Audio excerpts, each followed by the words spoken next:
जाऊ जाऊ जाऊ जाऊ जाऊ आहा न त स्कुलबाट यसरी आउँछ आफै झोला भिरेर हेलमेट लाएर साइकल चलाएर आएको हो बुनु कता गएर आएको हो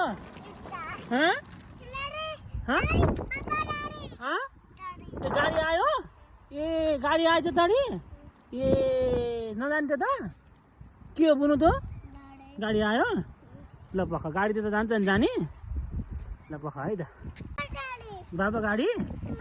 ल ल हिँड ल ल ल हिँड हिँड गाडी आयो ल ल ल ल ल खै यो बोर्डमा के भनेछ भन त गाडी न हो ए त्यो कसले सिकाएको नि हो ए गाडी यता बाटोमा हो ए ए